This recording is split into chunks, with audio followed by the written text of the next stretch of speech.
This lecture is brought to you on behalf of the Strengthening Families to Become the Best theme year and in cooperation with the College of Family and Consumer Sciences, Institute for Social and Behavioral Research, Extension, College of Liberal Arts and Sciences, YWCA, Incentives Grant Program, Psychology and Family Programs. So, our speaker tonight is Rand Conger, and he is a professor of psychology and sociology and is the past director of the Institute for Social and Behavioral Research at Iowa State University. His books include Children of the Land, Adversity and Success in Rural America, which is part of the John D. and Catherine T. MacArthur Foundation series on mental health and development, and Families in Troubled Times, Adapting to Change in Rural America. And you can find both of those over at the table, and I'm sure he will sign them later for you if you wish. Conger's research is concerned with developmental changes in adults, adolescents, and children as influenced by interactions within the family and socioeconomic conditions that affect family functioning. His current research involves the longitudinal study of rural and urban families and how they successfully adapt to extreme social and economic change. His interest is in determining factors that promote well-being as opposed to developmental problems during periods of high stress. He has an undergraduate degree from Arizona State University and a master's and PhD from the University of Washington. Please help me welcome Rand Conger.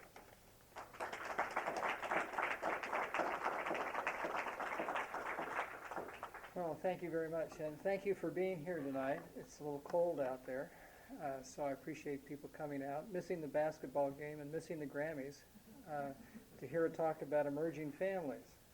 And I'll talk about what that means in just a minute. I'm really pleased that Iowa State University has taken this year to celebrate families and to talk about the importance of families in our life. Obviously, the family is the basic social institution of all institutions in society, probably the one we know the least about, but perhaps the one we should know the most about.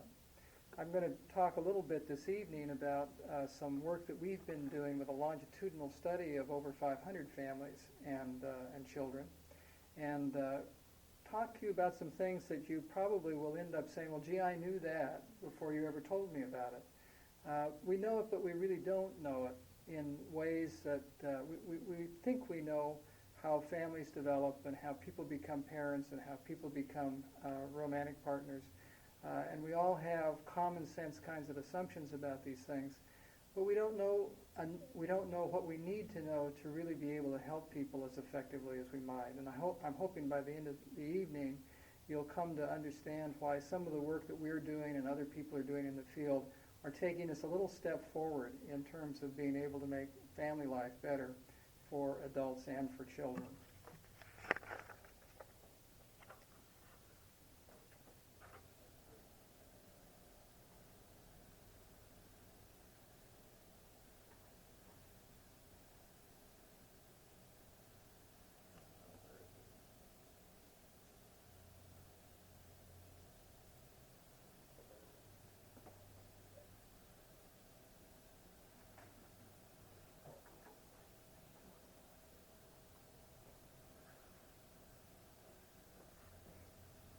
Technology is not my strong suit.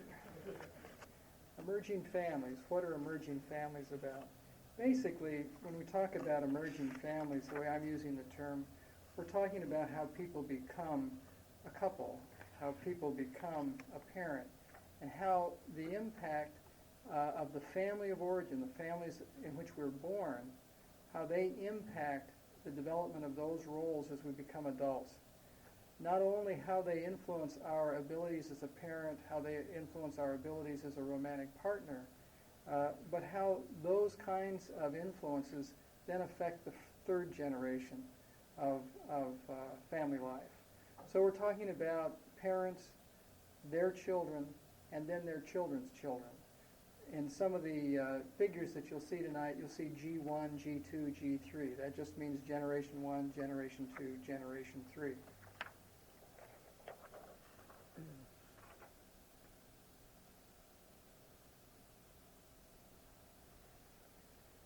Study of emerging families asks how family experiences during childhood and adolescence influence the next generation of families.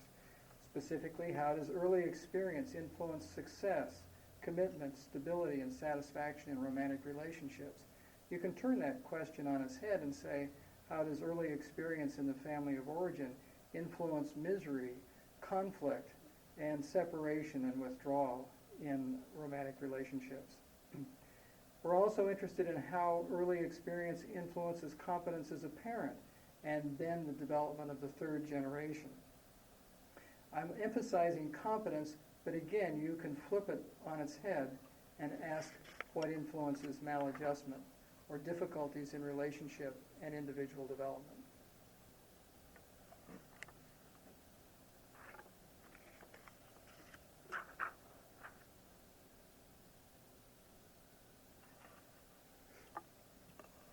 We all think about the way in which our families that we grew up in influence the way that we are today.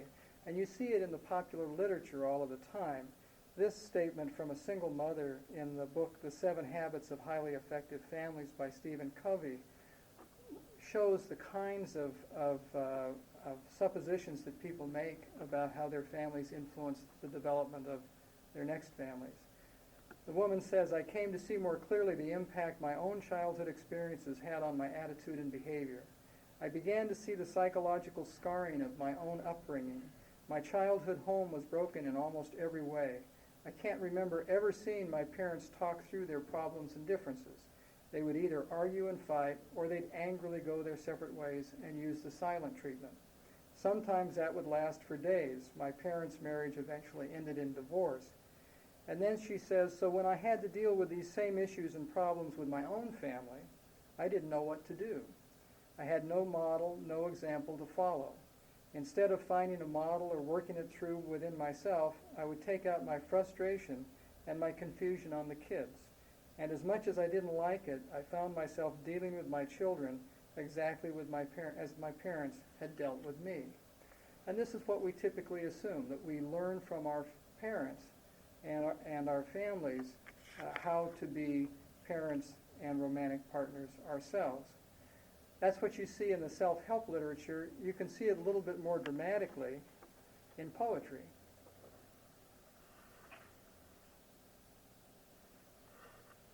Taking a little license with the High Windows by Philip Larkin, they mess you up, your mom and dad. They may not mean to, but they do.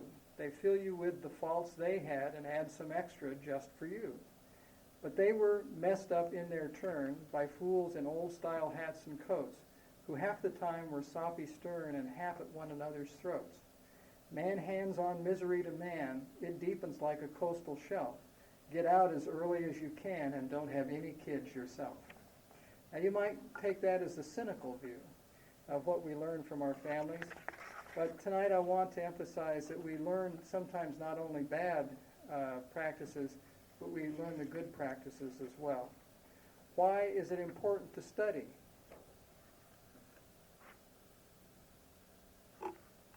These emerging families.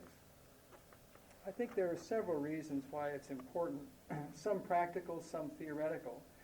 As scientists, of course, we just simply like to understand how nature works. How is it that one generation influences another in terms of the way that families develop? But on a more practical side, I think it's important to study emerging families because that study can help to improve our understanding and aid us in the development of policies and programs that can reduce the prevalence of conflict, divorce, and child maladjustment in family life. Such understanding can improve our ability to aid in the development of policies and programs that will enhance quality, commitment, and stability in romantic relationships. Sometimes we think about what we do in the world of behavioral and social science as a way of preventing problems, a way of keeping people from being angry at each other, acting out, getting divorced, and so on and so forth. It's every bit as legitimate to ask what enhances people's lives, what makes their lives better, what makes them happy, what makes them feel good as human beings, what makes a marriage not only stable and committed, but also fun and enjoyable and a happy experience. So I think while we often focus primarily on preventing problems, we also should be working to enhance the quality of people's lives in general. Finally, understanding more about emerging families, how one generation of families influences the next generation families, helps us to improve our understanding of that process and to aid in the development of policies and programs that can enhance the development, the competencies, and the happiness of children and youth. It's through the family, after all, that most children first learn about life and either start their trek toward adulthood with significant advantages or significant disadvantages.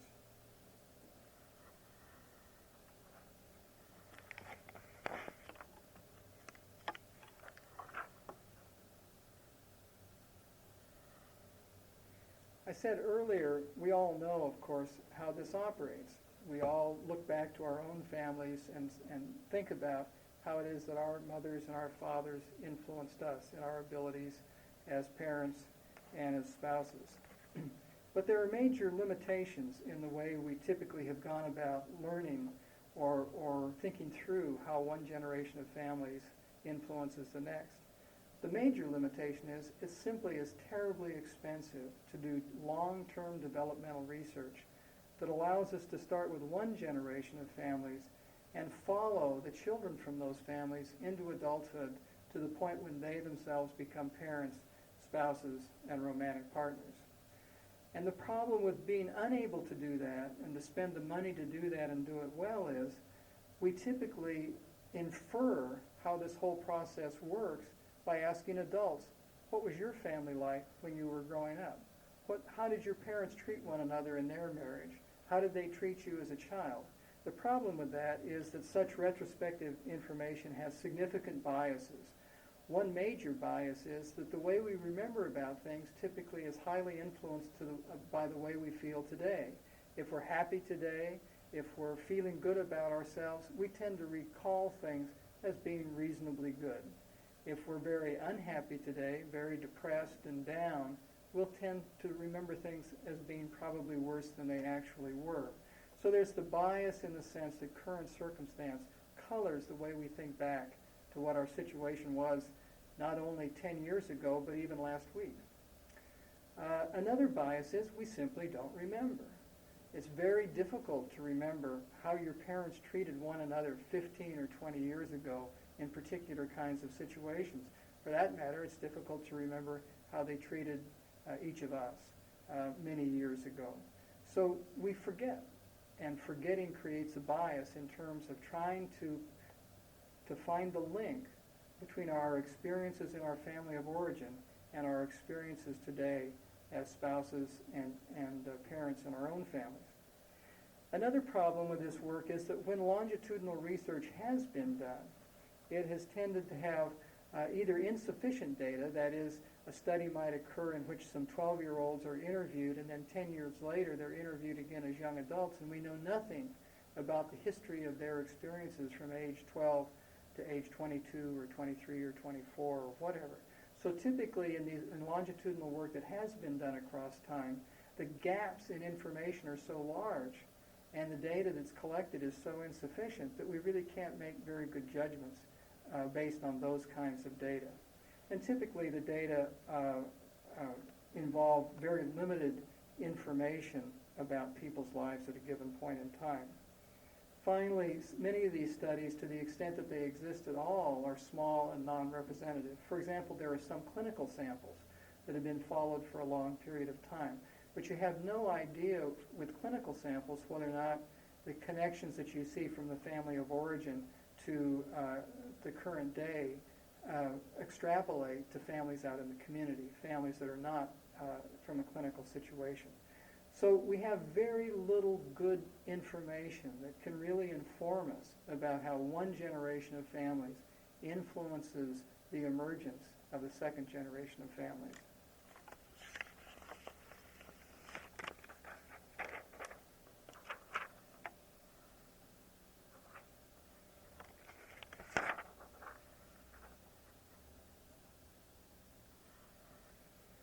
Since 1989, my colleagues and I here at Iowa State University have been pursuing research that can help to overcome some of the limitations in this earlier research.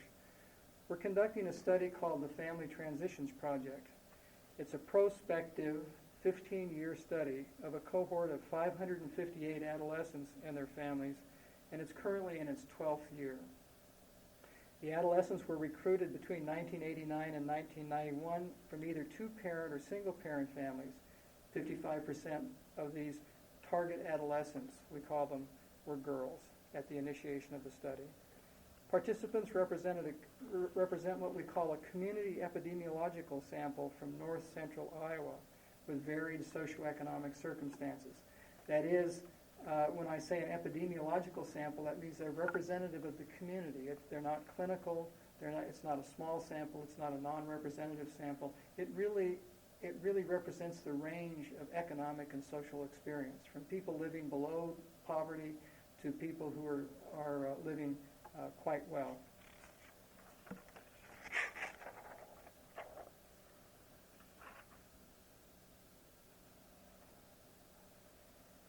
We currently have annual assessments of these families and adolescents, the target adolescents, from as early as 12 years of age to 23 years of age, early adulthood.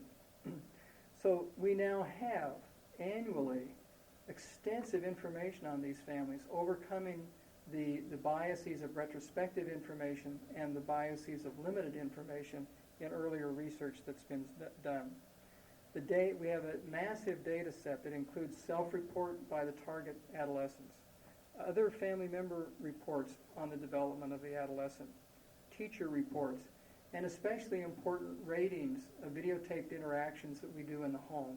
We actually visit the homes of these families, and we have them engage in some simple tasks with one another, where they're videotaped by themselves, answering some questions that they really ask of one another. For example, we will ask them, what are some of the things the family does together that they enjoy doing together?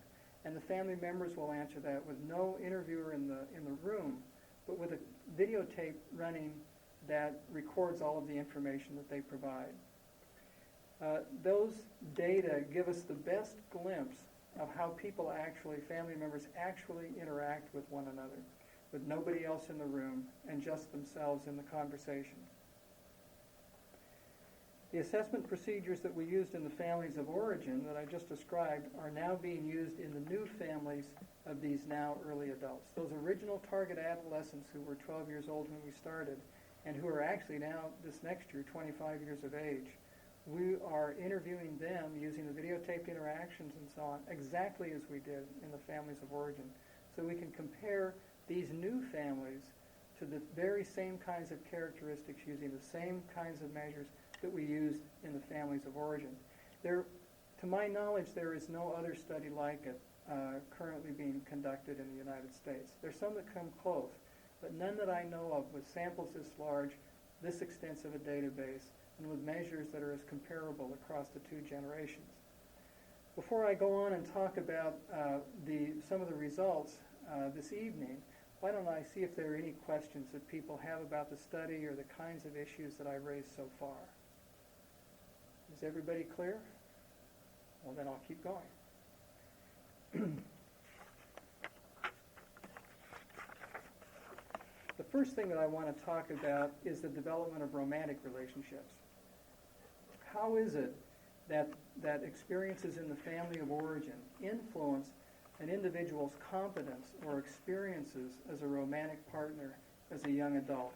And we're talking about romantic partners now, beginning with dating relationships and then going on to spousal relationships. There are several hypotheses in the literature about how this might occur.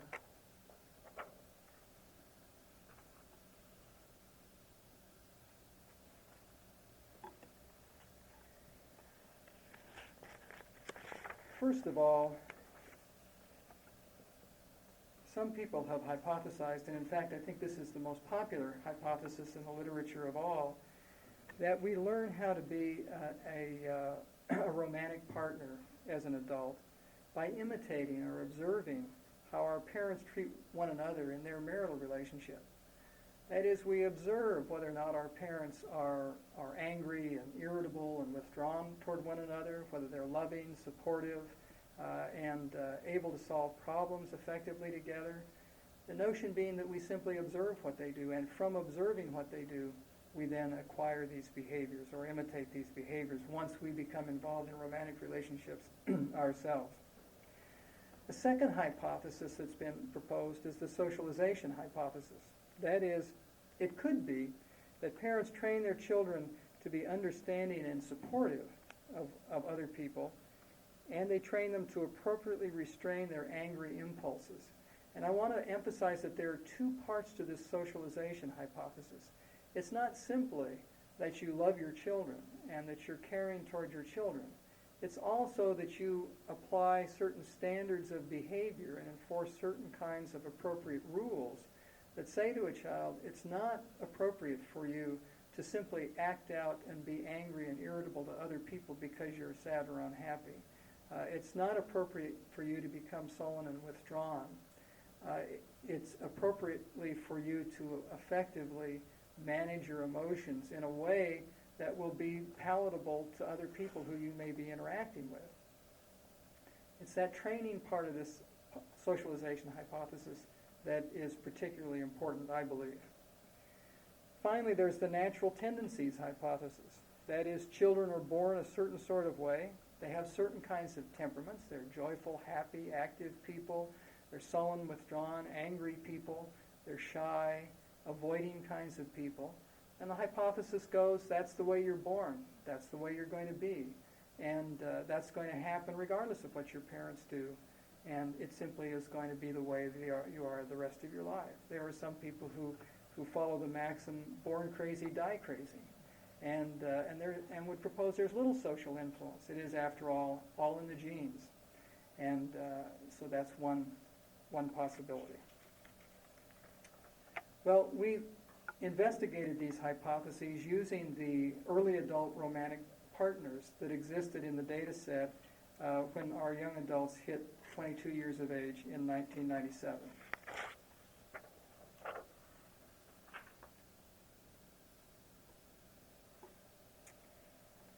As I said, there were 193 young adults who were in a committed romantic relationship of some kind by age 22 out of our original sample. All cohort members who reported being involved in a committed romantic relationship, including 41 marriages, 43 cohabiting couples as if married, and 109 dating couples who said that they were in a committed relationship, were included in the analyses that I'm going to talk about.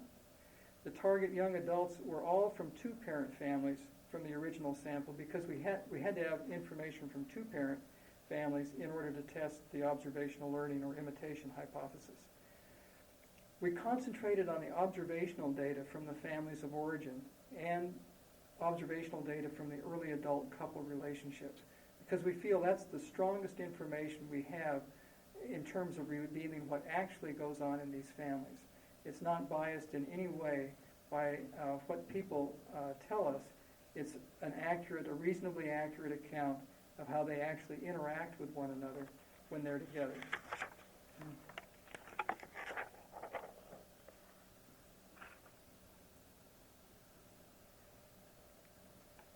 The measures from the family of origin, 1989 to 1992, included a measure that we called nurture and involved parenting, and that involves the aspects of parenting that I talked about earlier, being warm and supportive, being low in hostility and anger, but also being appropriate in terms of having appropriate expectations for your child, having appropriate rules, and consistent disciplinary strategies.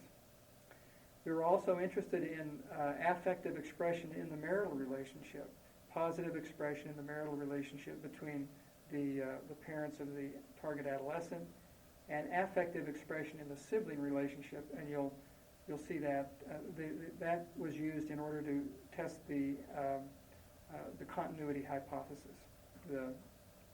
And finally, the early adult couple measures in 1997 involved positive affective expression by the target, now young adult, to the romantic partner, and also a report by the targeted partner of their relationship quality.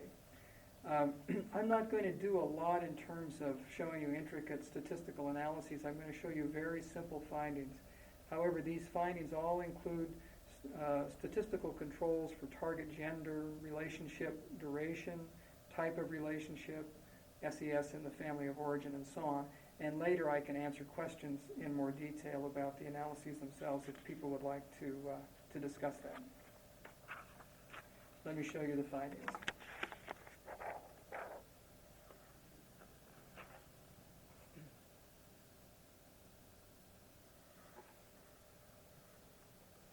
Beginning with the imitation hypothesis, which again says that we imitate the way our parents act toward one another in our romantic relationships as young adults. And you can see parents' positive affect toward one another, warm and supportive behaviors by mom to dad and dad to mom, that is high on warmth and support, low on hostility and anger. And that 0.24 represents a simple correlation coefficient, where if there were a perfect relationship between parents' positive marital affect and target's positive affect to romantic partner in early adulthood, it would be 1.0. So this is about a quarter as high as you can get in a positive direction. So 0.24. So there is evidence here that the way the parents treat one another influences the way a target behaves toward a romantic partner. We proposed that if a target treated a romantic partner in a positive way, that is, they expressed warmth and support and were low in their hostile and angry behaviors, they appropriately controlled their emotions of anger and hostility, that would increase the quality, the stability, the happiness, the commitment in the relationship. And we'll look at whether or not that second part of the hypothesis came true in just a minute. Regarding the socialization hypothesis, you can see that the correlation between nurture and involved parenting was more than twice as high as the correlation between nurture and involved parenting and target's positive affect to romantic partner. That correlation was more than twice as high as the correlation for the imitation hypothesis. That is, just looking at the zero-order relationships between these variables, it looks like it's the training, the socialization that the parent is providing the child that's having the greater impact on how the child, as a young adult, behaves toward a romantic partner. Again, assuming that these kinds of behaviors, the positive affect to a romantic partner, represents a degree of competence in the relationship with a romantic partner. The natural competence in terms of its ability to generate a stable, satisfying, committed relationship. Finally, the information for the natural tendencies hypothesis shows a relationship that's in between the other two in terms of the degree of connection. Target's positive affect to sibling is related 0.31 to target's positive affect to romantic partner as a young adult. This says that how the target behaved toward a same-age family member as an adolescent is positively related to, as expected, to their behavior, the positive affect they demonstrate to a romantic partner later on. So in a close relationship, the target adolescents are showing some continuity or a natural tendencies, if you will, to behave in the same kind of way across different kinds of relationships. When we looked at all three of these predictors together, the parent's positive marital affect and nurture and involved parenting, and target's positive affect to sibling, when we looked at them as a set of predictors predicting to target's positive affect to a romantic partner, only the relationship between nurture and involved parenting and target's positive affect to romantic partner continued to exist. Statistically, you can control one predictor for another, and what we found was that neither the imitation hypothesis nor the natural tendencies hypothesis was supported when we looked at all three predictors at the same time. That suggests to us that it's primarily the socialization hypothesis that accounts for the connection between early family experience and the quality of the behaviors of a young adult toward a romantic partner later on. That's contrary to what most people have proposed. Most people have proposed that it's the imitation hypothesis that carries the day. Now there's an interesting there's an interesting corollary to all this, and that is that parents' positive marital affect is highly related to nurture and involved parenting. So it may be the case that parents with a good marital relationship are in a better position to be effective parents. So the marital relationship is really influencing the later romantic relationships indirectly through the quality of their parenting. We don't explore that in these analyses, but I'm quite sure that that is true.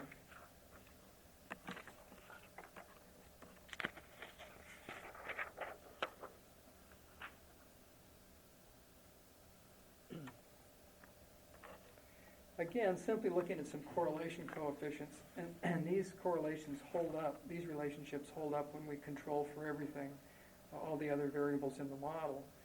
Our final statement on the situation is that nurture and involved parenting is the primary driver, if you will, in terms of the family of origin's influence on target's positive affect to a romantic partner.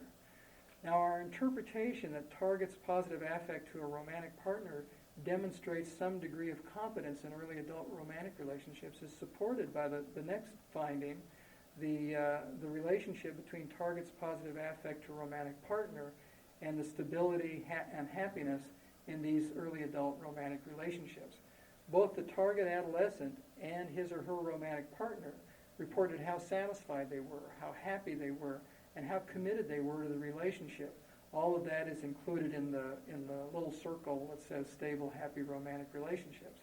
And we find that the target's positive affect to a romantic partner is a good predictor of these kinds of relationship outcomes, being happy, being satisfied, being committed to the relationship.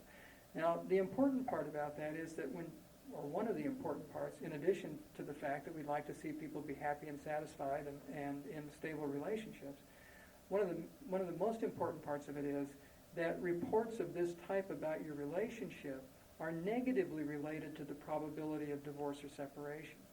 That is, when romantic partners, marital partners, report that they're happy and satisfied and committed to their relationship, there's much less likelihood that they will divorce or separate in the future. So this is a good indication that the parenting in the family of origin leads to competent kinds of behaviors in romantic relationships that lead to the sorts of romantic ties that should be stable and fulfilling across time.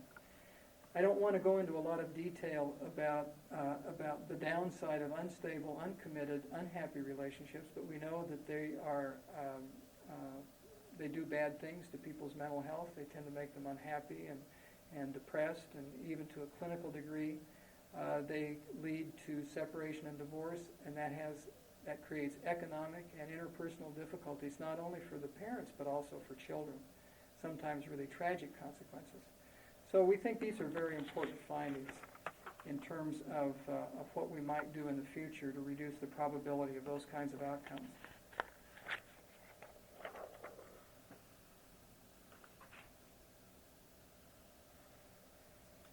But let's go on and talk about children and parenting and see what we see there in the study today.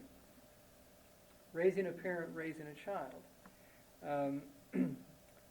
Questions are, do hostile parents raise children who become hostile parents? Does the intergenerational transmission of hostile parenting lead to behavior problems in the third generation? So now we've flipped the coin just a little bit. Earlier we were asking, what are the good things that parents in the family of origin do that might lead to stable and satisfying romantic unions as young adults? Now we've flipped it, and we've gone to the cynical side of the equation, and we've said, what about anger and hostility and conflicts in the family of origin? Does the hostility of parents transmit across generations to their children when they become parents? This part of the study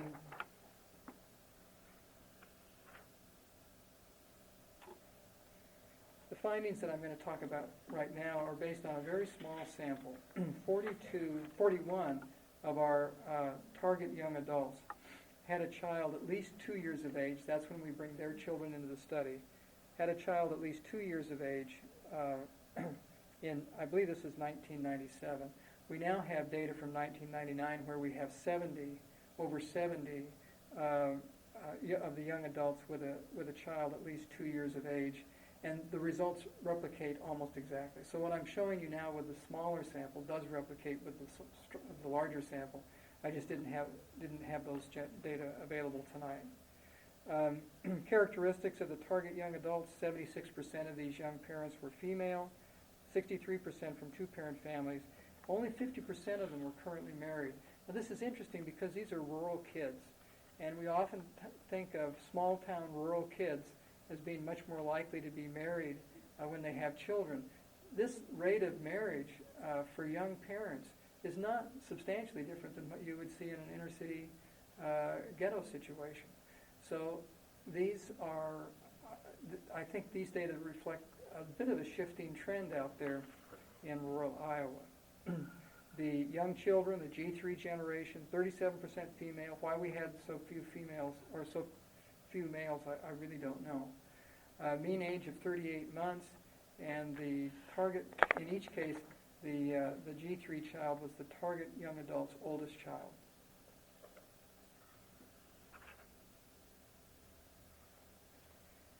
Many of our young adults have several children by now. Some of them have been divorced by now. They're not quite 25 years old. Some of them have been divorced and remarried by now. It's a very active population. Measures from the family of origin. Again, here we're using observations of angry, hostile behaviors by mothers toward the target adolescent and a sibling in the family, and then targets observed angry, hostile behaviors to a sibling. Again, that's a control, and I'll explain that a little bit when I show you the analyses. Measures from the early adult family, 1997 to 1998, now 5 years later. Targets observed angry, hostile behaviors to G3 in a similar interaction, videotaped interaction task of the type that we used in the families of origin. And then we have the target and their partners' reports of G3's angry temperament and externalizing behaviors.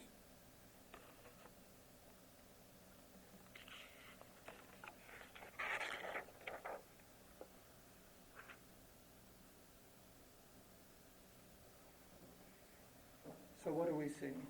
If you look in the figure back to the adolescent years, parent hostility to target adolescent, that's the G1 parent now, back in up to 1992. Hostile behaviors include behaviors like criticism, like coercive behaviors, attempts to control the target child's behavior through threats of punishment of some kind, and generally antisocial kinds of behaviors that belittle or put down the target adolescent. Those relate to similar kinds of behaviors by the target young adult to his or her child, target young adult hostility to his or her child.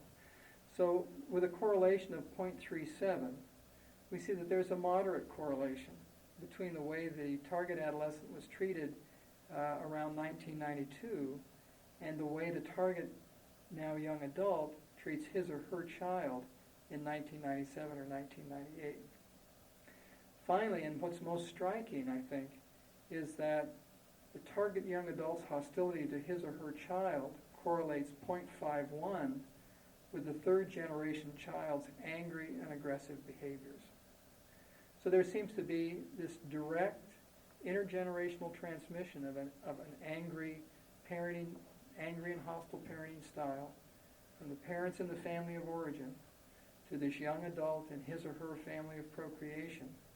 And that leads directly to the third generation child's angry and aggressive behavior. Now, one of the interesting things about observed angry and aggressive behaviors by young children of this age, 2 to 4 years old, is that those behaviors have continuity into preschool and into school age. That is, these angry and aggressive young children are those that are at most risk for having problems in elementary school.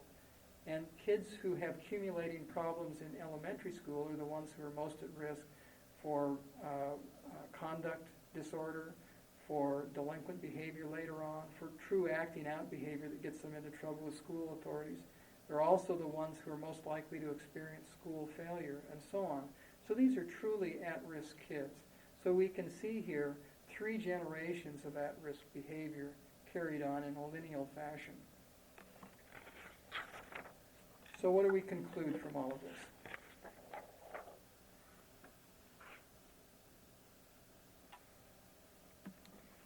From these data, it appears that parents influence their children's romantic relationships primarily through the way they parent, not through observation of interactions in the marriage between the parents.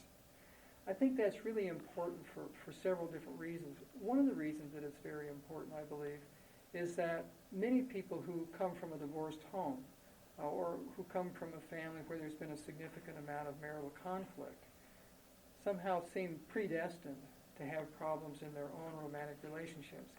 This says that in spite of marital conflicts, and perhaps even in spite of divorce, if a child experiences consistent, nurturing, appropriately limit-setting parenting as a child and as an adolescent, they do learn how to interact effectively with other human beings, and that should carry forward into their ability to establish romantic relationships as young adults. So the focus, certainly in terms of the development of later romantic relationships, in terms of a prevention modality, should be these effective parenting practices. It says, in effect, that premarital counseling starts in the 7th grade.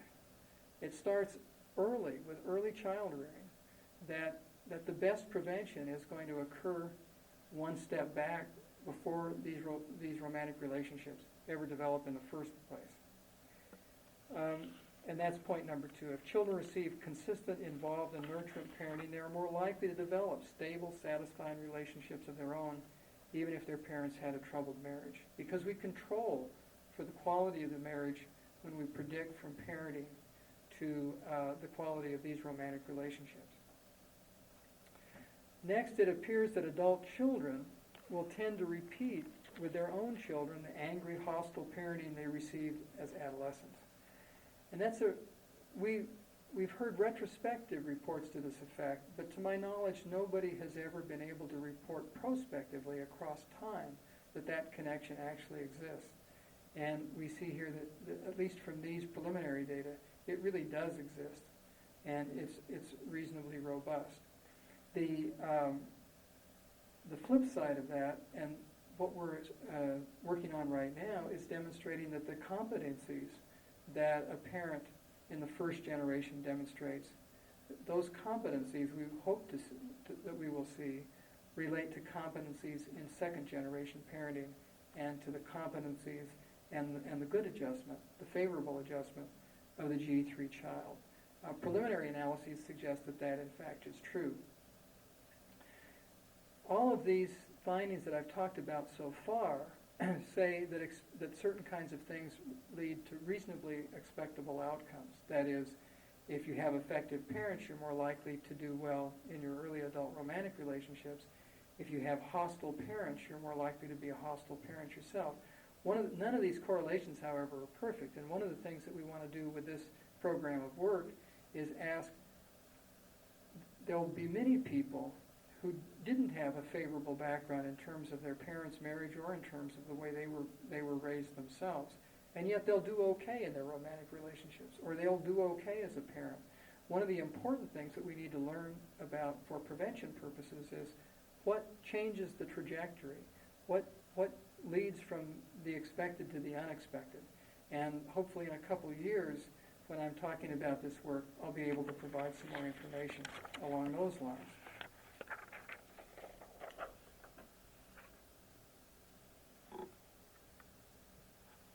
Especially important, I think, is the fact that the third generation child with an angry and hostile parent demonstrates greater anger and aggressiveness at an early age. And again, that early anger and aggressiveness has a horribly detrimental effect on success in school. It puts off teachers, and it puts off peers, and it puts a kid on a very shaky trajectory in terms of their school career and their possible problem behaviors later on, including later delinquency perhaps, or serious emotional problems. So we really want to be able to find ways to reduce those kinds of behaviors very on before they lead to problems of an even greater sort. So overall, I would say these findings demonstrate, first of all, in a very rigorous methodological fashion, that understanding more about emerging families, intergenerational influences in family life, can lead to improved understanding and can lead to policies and programs that can reduce problems in parenting that place both current and future generations at risk for troubled family relationships and for individual maladjustment. And I would add, but that also can tell us more about competent development across time and what we can do to promote the well-being of family relationships. Thank you.